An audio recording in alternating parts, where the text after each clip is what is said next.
Cumprimento a todos com a paz do Senhor Jesus. Pode se assentar, em nome de Jesus. Obrigado pela água. Parabéns a todos os pais. Amém. Glória a Deus. Abra sua Bíblia na carta de Paulo aos irmãos de Éfeso. Carta de Paulo aos Efésios, capítulo de número 6, verso 1 a seguir.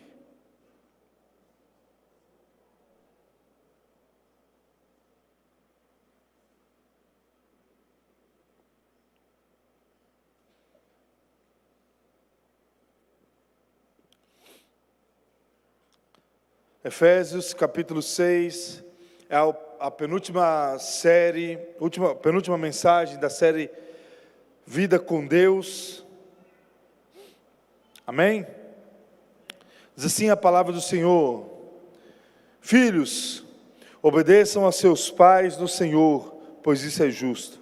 Honre o seu pai e a sua mãe, que é o primeiro mandamento como promessa, para que tudo corra bem com você e você tenha uma longa vida sobre a terra. E vocês, pais, não provoquem os seus filhos à ira, mas tratem de criá-los na disciplina e na admoestação do Senhor. Amém? Somente esses 4 versículos que nós vamos meditar nesses 4 versos e vamos entender o que o Senhor tem a nos dizer nessa noite. O que é essa passagem, que a voz de Deus tem a nos dizer nessa noite. Por isso eu te peço que preste muita atenção no que o Senhor está nos dizendo. Meus irmãos, uma das palavras-chave do Evangelho, ou de toda a Bíblia, na verdade, talvez essa seja a principal palavra do cristianismo, é a obediência. Nós temos falado disso há vários e vários dias. A obediência, ela é o que ocasiona a bênção de Deus. Nós recebemos as bênçãos do Senhor porque nós obedecemos. A obediência é o resultado de uma gratidão. A gratidão de algo que nós não poderíamos receber, mas mesmo assim nós recebemos. É como se nós estivéssemos dirigindo um carro numa cidade grande, precisando chegar em determinado lugar, mas nós estávamos caminhando, sendo direcionados por nossos próprios instintos. Eu vou chegar até determinado lugar, eu vou conseguir ir até determinado lugar, mas de repente eu vejo que eu estou bem perdido em todas as minhas escolhas. Em vez de virar em determinada rua, eu viro em outra e acabo me perdendo. De repente, nós lembramos que existe um GPS, e através desse GPS nós somos guiados até o lugar onde nós devemos chegar. Ou seja, a obediência a Deus faz com que nós possamos escutar a voz de Deus e caminhar segundo essa obediência. Isso se chama graça. O homem não consegue dirigir a sua vida por si só. A nível de salvação, não. O homem não consegue chegar a Deus a não ser pela obediência à palavra de Deus. A palavra de Deus é a voz que nos guia até onde o Senhor quer nos levar. Se nós não estamos baseados nas Escrituras Sagradas, nós não conseguiremos chegar onde Deus quer que nós chegamos, ou onde Ele pagou um alto preço para que nós possamos chegar. E por isso Paulo nos apresenta a graça. A palavra graça significa um favor imerecido, ou seja, nós não merecíamos, mas mesmo assim, pela graça e a misericórdia de Deus, Ele nos alcançou, e por seu sangue nós tivemos o direito à salvação. Paulo nos mostra sobre esse favor imerecido de uma forma muito clara aqui em Efésios. Ele escreve a esses irmãos de Efésios mostrando a ação de Deus para com o homem. Deus salva o homem através do seu Filho Jesus. Deus salva o homem deixando o seu Espírito Santo para que o homem pudesse ser guiado no caminho que ele deveria andar. Ele estava num caminho totalmente errado, naquilo que desagradava a Deus. A Bíblia até mesmo fala que o homem estava sendo inimigo de Deus, mas através de Jesus nós fomos reconciliados novamente com Deus. E por isso, somente por isso, por esse sacrifício de Jesus, o Cordeiro de Deus, que tira o pecado do mundo, nós teríamos a salvação. Mesmo se eu, com todo o amor que eu tenho por minha filha, mesmo você, por todo amor que você tenha, talvez por sua esposa, pelos seus filhos ou por seu pai, você se entregasse por eles, jamais seria suficiente para que você tivesse o direito à salvação.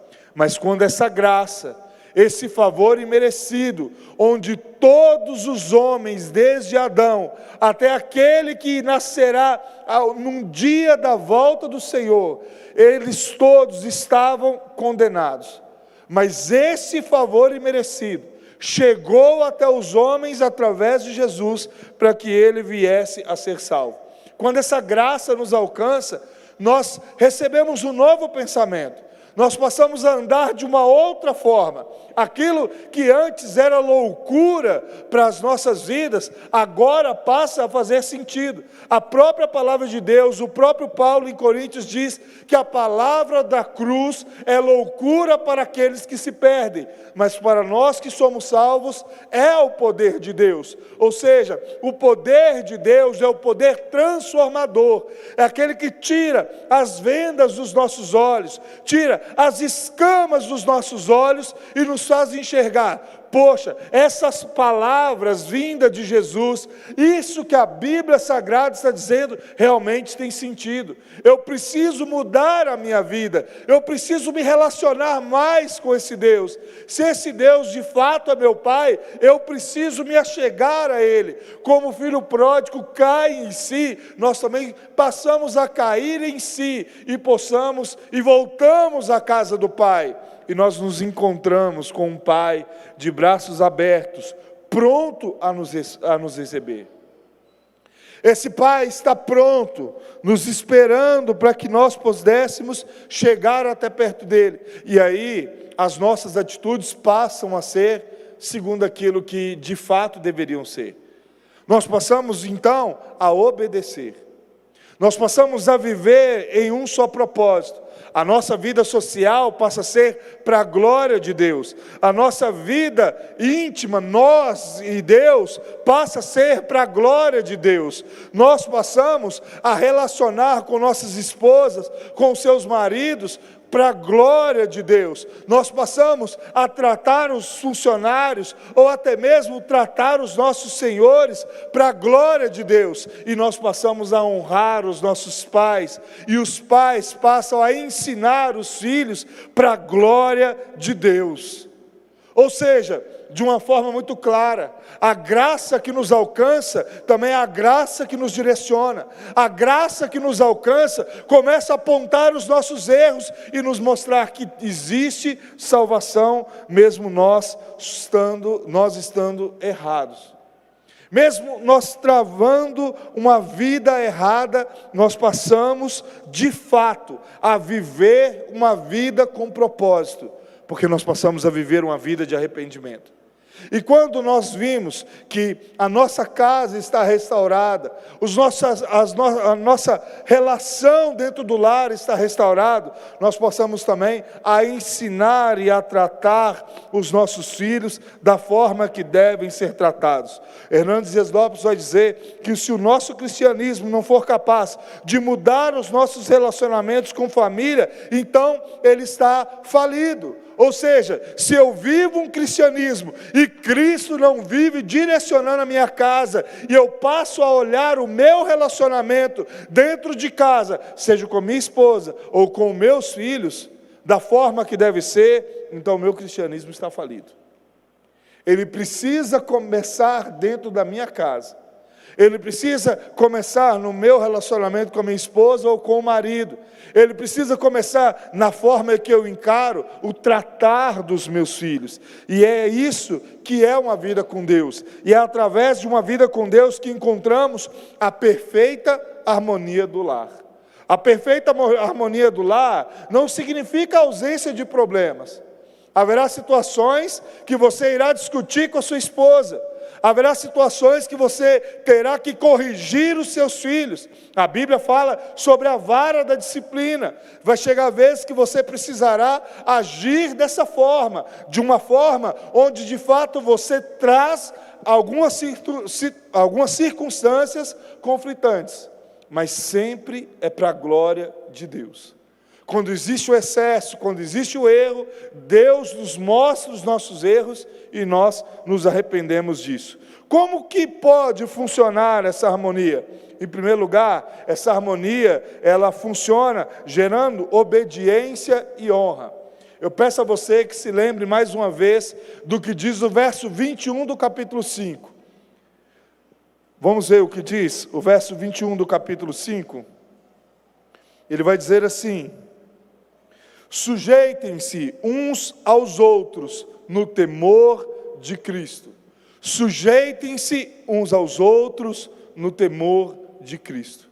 Quando existe a sujeição dentro do lar, quando o nosso coração de fato está voltado a buscar o propósito de Deus, há sujeição, e nós começamos a entender o que Deus quer de cada um de nós. O verso 1, 2 e 3 vai dizer assim: filhos, obedeçam a seus pais no Senhor, pois isso é justo. Honra ao seu pai e à sua mãe, que é o primeiro mandamento como promessa, para que tudo corra bem como você, e você tenha longa vida sobre a terra.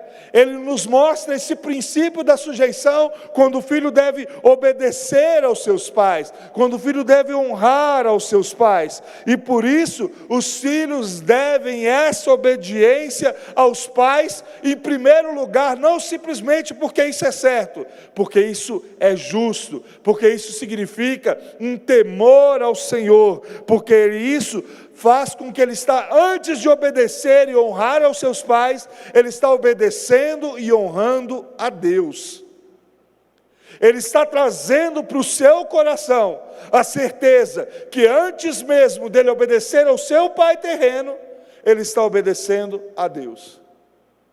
Ele está demonstrando a Deus: Senhor, não importa, eu estou disposto a obedecer qual é a sua vontade. A obediência nada mais é do que um sinal de humildade, de você reconhecer dentro de si que você precisa trilhar esse caminho, que você precisa ser conduzido nesse caminho.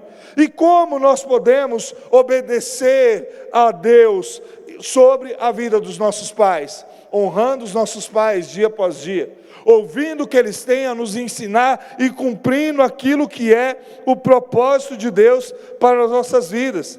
Essa obediência deve ser em amor em primeiro lugar.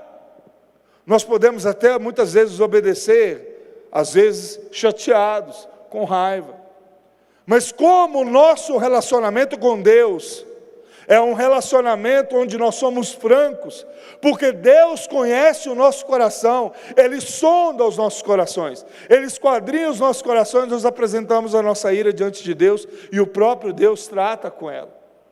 A obediência aos pais deve ser de forma onde Ele está ordenando aquilo, Ele está vivendo aquele propósito, porque Deus nos traz essa ordenança. Filhos, obedeçam aos seus pais no Senhor. Antes de você obedecer ao seu pai por você, você está obedecendo ao seu pai no Senhor. E em segundo lugar, porque isso é justo, porque isso é o correto a se fazer. Pastor, mas existe alguma forma de nós não obedecermos aos nossos pais? Quando as ordens dos nossos pais, quando aquilo que os nossos pais estão nos dizendo, foge do princípio da palavra de Deus, quando foge do propósito da palavra de Deus, aí nós devemos uma obediência maior ao Deus Todo-Poderoso. Nós devemos uma obediência maior a Deus que nos conduz a todas as coisas. E o nosso papel é um papel de oração para os nossos pais. É de que o Senhor venha mudar o coração deles, para que o Senhor venha mudar a forma dele agir, a forma de viver. E a obediência é também uma forma de honra. Paulo não fica simplesmente na obediência, mas ele mostra o princípio da honra. Você obedece, mas você também honra os seus pais. Não é simplesmente você cumprir aquilo que ele está ordenando, mas você demonstrar o amor e honra aos seus pais em tudo aquilo que eles fazem. O verso de número 2 vai dizer assim: honre o seu pai e a sua mãe, que é o primeiro mandamento como promessa. Se nós analisarmos, Paulo está trazendo exatamente o que diz a palavra de Deus no Antigo Testamento. Os 10 mandamentos eram divididos em 2 partes, uma ação direcionada a Deus, ame a Deus sobre todas as coisas. Do 5º em diante é uma ação para com o homem, não matarás, não roubarás. Ele está dizendo que esse é o primeiro mandamento como promessa, e não só porque ele está em primeiro lugar, mas porque esse é o mais importante de todos. Porque esse é o principal mandamento de todos, após amar a Deus sobre todas as coisas. O próprio Jesus vai dizer que os 10 mandamentos se resumem em 2: amarás o teu Deus de todo o teu coração, de todo o teu entendimento, e amarás o próximo como a ti mesmo. Ou seja, é a divisão clara dos 10 mandamentos. E nesse 2º mandamento, amará o teu próximo, está ali a obediência, a honra aos pais como prioridade. É um gesto de gratidão, é um gesto de humildade. E da mesma forma que a obediência significa a humildade, a honra é um princípio de gratidão. Nós nascemos pobres e nus, sem ter direito a nada. Mas quem que nos dá a primeira roupa? Quem que traz o primeiro alimento? Quem é aquele que cuida quando, se nós formos deixados de lado, nós morreremos? Quem é aquele que nos faz caminhar todos os dias? Quem é aquele que nos trouxe a vida? Honrar ao seu pai e à sua mãe é um propósito de gratidão. É você demonstrar gratidão ao seu pai, independente de quem seu pai seja. Talvez você chegou aqui nessa noite e diz assim: pastor, o senhor está falando isso? É porque o senhor não conheceu meu pai. Meu pai é a pior coisa que já existiu na minha vida. Meu pai é aquele que talvez tenha estuprado. Meu pai é talvez aquele que tenha me violentado me batido de forma agressiva. Talvez o senhor fale assim: o meu pai me abandonou. Quando nós entendemos o princípio de honrar a Deus, de obedecer a Deus, nós honramos os nossos pais, porque independente do que eles são, porque nós entendemos que é um ato de gerar o perdão dentro do nosso coração. Quantas pessoas carregam mágoas, carregam dentro do seu coração traumas, durante toda a sua vida, porque elas não decidiram o propósito de perdoar. E elas não entendem que só o simples fato de não ter perdoado é algo que desagrada a Deus. Mas nós queremos aquilo que Deus tem para nos dar. Se nós perguntarmos sobre o inferno, ninguém quer ir. Todos nós queremos ser salvos. Todos nós queremos estar nas ruas de ouro, nos muros de cristal, no lugar onde não haverá mais dor, onde não terá mais choro, onde a paz reinará por toda a eternidade. Mas nós não queremos viver aquilo que Deus está nos dizendo. Por isso, independente de quem seja seu pai, independente de quem foi seu pai, saiba que Deus te deu a vida através dele. Perdoe e passe a viver de uma forma livre. Saia da amargura, daquilo que te prende simplesmente a tudo aquilo que era do mal, mas passe a viver de uma forma diferente. Passe a viver com amor. Isso tudo gera bênção sobre nossas vidas. Nós temos o costume de achar que consequências é sempre algo que vem para o mal. As consequências da desobediência, as consequências do pecado. O homem pecou e junto com ele veio as consequências do seu pecado, da sua desobediência. Mas nós nos esquecemos que consequência também é algo bom. Se você faz o que é certo, você será aceito. Deus, em uma conversa franca com Caim, antes dele assassinar Abel, Deus chega para ele e fala assim: olha, será que você não entende que se você proceder bem, você será aceito? Deus aceitar a oferta de Caim era a consequência da obediência dele. Como recebeu a oferta de Abel, e aquilo foi a consequência da obediência de Abel. Por isso, o verso de número 3 diz assim: para que tudo corra bem com você, e você tenha uma longa vida sobre a terra. Obedecer aos pais significa, de fato, você entender que os seus dias se prolongarão sobre a terra, que os seus dias serão fartos sobre a terra. Você entender que obedecer e honrar aos seus pais, e esses dois propósitos, te conduzirá não somente aos dias daqui da terra fartos, mas por toda a eternidade, para que tudo te corra bem. Há algumas estatísticas que falam que a maioria dos jovens e adolescentes que morrem são frutos da desobediência aos pais.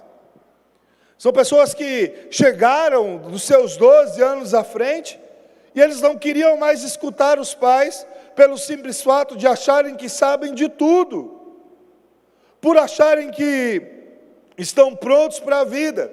Mas obedecer e honrar aos pais é um gesto de uma pessoa inteligente, porque ele olha para si e fala: meu pai já passou por determinadas situações, ele tem o melhor conselho, ele tem a resposta para determinadas coisas que eu estou vivendo, pelo simples fato dele já ter vivido. A experiência conta de uma forma muito clara de tudo isso. Na caminhada da vida, a experiência faz toda a diferença. Olhe para você, lembre de você há alguns anos atrás, e veja se você teria algumas atitudes que você tem hoje. Se as suas decisões são da mesma forma de 10 anos atrás, então, filhos, obedeçam aos seus pais, ouçam os conselhos dele, agradeçam aos seus pais quando de fato vocês olharem para dentro de si e receberem o conselho dos seus pais, e até mesmo quando não receberem. Simplesmente obedeçam aos seus pais, porque isso trará harmonia para a sua casa. E é através de uma vida com Deus que nós encontramos a perfeita harmonia do lar. Essa harmonia, ela gera obediência e honra aos pais. E essa harmonia também, ela vem gerando respeito e direcionamento para com os filhos. O verso 4 vai dizer assim: e vocês, pais, não provoquem seus filhos a ira, mas tratem de criá-los na disciplina e na admoestação do Senhor. Eu quero repetir a frase que Hernandes Dias Lopes diz: se o nosso cristianismo não for capaz de mudar o nosso relacionamento com a família, ele está falido. E eu repito novamente também o verso 21. Sujeitai-vos uns aos outros no temor do Senhor. Sujeitai-vos uns aos outros no temor do Senhor. Tudo gira em torno desse versículo. Tudo gira em torno dessa frase de Deus: sujeitai-vos uns aos outros no temor do Senhor. O relacionamento entre marido e mulher gira em torno disso. Viver uma vida com Deus gira em torno disso. Os seus relacionamentos fora da igreja giram em torno disso. Aquilo que você faz no seu trabalho gira em torno disso. Ou seja, sujeitem-se uns aos outros no temor do Senhor. Esse verso agora, o verso de número 4, para que nós possamos entender melhor essa sujeição a Deus, ele é dividido em duas partes. A primeira delas é para que não provoqueis a ira, e a segunda é ensinar no caminho os seus filhos no caminho do Senhor. Meus irmãos, a situação que Paulo está descrevendo é uma situação muito peculiar.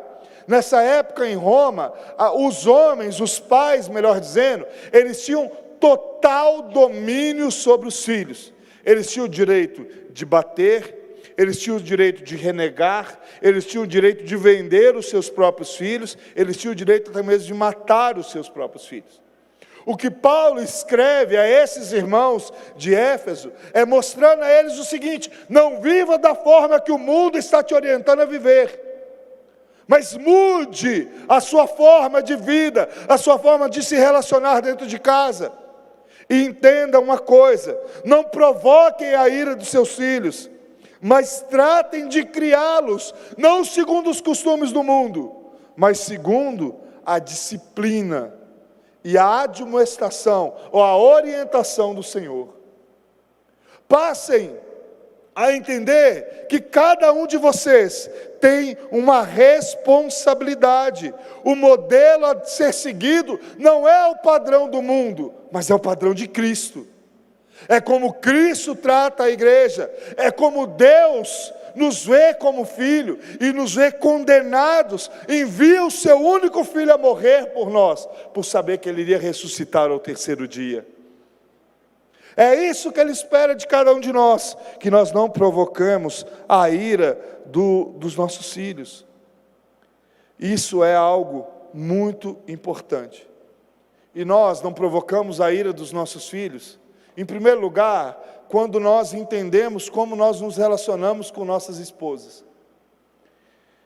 A carta, embora ela seja dividida para a nossa melhor compreensão do texto, ela é uma carta sequente. Então, da mesma forma que ele trata das responsabilidades do marido e da mulher dentro de casa, ele começa tratando sobre os filhos. Não provoquem a ira dos seus filhos. Porque quando o marido sai fora do seu papel dentro de casa, ele abandona as suas responsabilidades dentro de casa, ou até mesmo a sua própria esposa sai daquilo que é o papel dentro de casa e gera conflitos, o marido passa a humilhar a esposa, ou a esposa passa a não respeitar o marido, isso está gerando, de fato, a ira dos filhos. Ele vem nos mostrar isso de uma forma muito clara, que você não provoca a ira dos seus filhos quando você ama de fato a sua esposa, ou você ama de fato o seu marido. Quando você demonstra para eles o padrão que você quer para cada um deles. Eu tenho uma filha, e eu não aceito nada menos do que a forma que eu trato a minha esposa, para aquele que, se Deus não voltar, vai estar namorando com ela. Se Jesus não voltar até lá, e eu tenho orado para que ele volte, ou seja, eu não aceito nada menos do que a forma que eu trato a minha esposa, ele tratar a minha filha. Por isso nós devemos ensinar os nossos filhos no caminho. Ensinar esses filhos nos caminhos nos tiram, de fato, as preocupações da vida. Porque o filho, quando ele aprende sobre a palavra de Deus, ele começa a andar de uma forma onde ele não te desobedece. Ele não tem que aprender a obedecer a Deus, ele vai aprender a te obedecer. Ele não aprende que ele deve honrar a Deus, ele passa a te honrar. Mas eu te pergunto nessa noite, qual tem sido a sua preocupação para com seus filhos? Pela educação cristã dos seus filhos. Pastor, meu filho é médico. Pastor, meu filho é um engenheiro. Meu filho é advogado. Pastor, o senhor não sabe o quanto eu investi para que o meu filho viesse a ser formado. Mas quanto você gastou? E eu não estou falando de dinheiro. Para que os seus filhos estivessem na escola bíblica. Para que os seus filhos estivessem nas atividades das crianças ou dos jovens. Quanto tempo você saiu do seu trabalho, mesmo cansado, e você sentou à mesa para poder ler a Bíblia junto com ele, para você ensinar a ele a palavra de Deus, o quanto de prioridade você tem colocado Deus na sua vida, para ensinar os seus filhos no caminho que devem andar. E nós ainda assim buscamos muitas vezes a obediência, a honra dos nossos filhos. A matemática da vida é simples. Nós honramos a Deus e agimos aqui na terra. Quando nós honramos a Deus, aprendemos a honrar a Deus, o resto das coisas, tudo acontece. Porque nós entendemos o caminho que nós devemos andar. Muitas vezes nós temos transferido as nossas responsabilidades. Pastor, mas está saindo um projeto para a sala das crianças. Projeto caro, pastor. A responsabilidade agora é das professoras. A responsabilidade agora é de vocês. Não, senhor. A responsabilidade da Maria é minha. É da Tatiane. A responsabilidade dos seus filhos é sua. Nós encontramos com eles mais ou menos 3 vezes na semana. Mas, por exemplo, na escola, onde seus filhos sofrem inúmeras influências, todos os dias, ele está lá, 4 horas por dia. E aqui nós ficamos cerca de 6 horas por semana com seus filhos. Quanto você tem investido nos seus filhos? Quanto você tem investido nos seus filhos em mostrar a eles a forma certa de ser pai? Pastor, longe de mim corrigir meu filho com a vara. Mas a Bíblia fala. E a Bíblia não quer saber da nossa opinião. Ela quer saber que nós devemos corrigir. Quantas vezes nós superprotegemos os nossos filhos? Quantas vezes nós somos ignorantes ao extremo com nossos filhos? Quantas vezes nós passamos a entregar a nossa autoridade de pai aos nossos filhos? E os filhos passam a mandar dentro de casa. Nós estamos estragando os nossos filhos. E nós não estamos ensinando eles na disciplina e na admoestação do Senhor. E todas as vezes que nós protegemos demais, todas as vezes que nós não aprendemos a dizer não a eles, e todas as vezes que nós entregamos a nossa autoridade a ele, nós estamos dizendo a ele: você não precisa me honrar, você não precisa me obedecer. Nós precisamos rever os nossos conceitos, porque nós temos criado uma geração fraca, que está sobre ela uma carga que não é dela. Nós estamos super protegendo os nossos filhos, e isso é errado. Teve um dia que eu achei muito interessante. Eu tinha ido, se eu não me engano, almoçar na casa da Dona Tereza, mãe do Gilmar.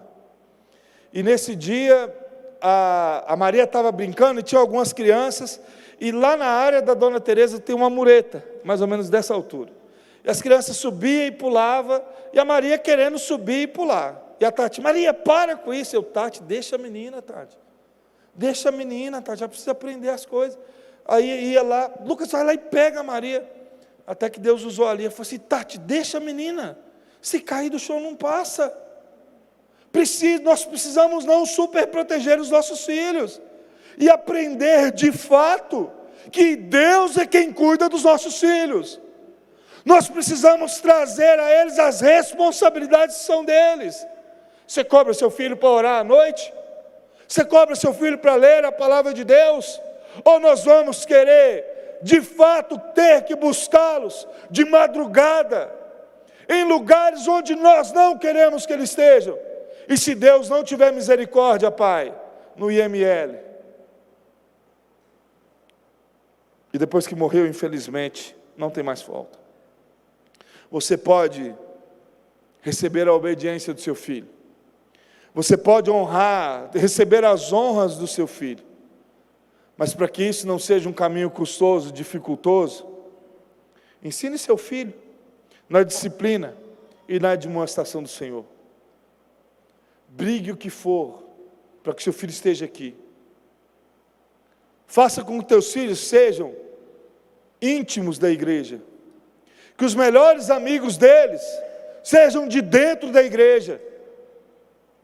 Faça com que seus filhos tenham prazer na casa do Senhor. Eu disse e repito: acabou o culto, as crianças estão correndo aqui, elas precisam sentir a alegria de estar na casa de Deus. A igreja não é um lugar triste, a igreja não é um lugar pavoroso, a igreja é um lugar onde as crianças têm que ter amor em vir aqui.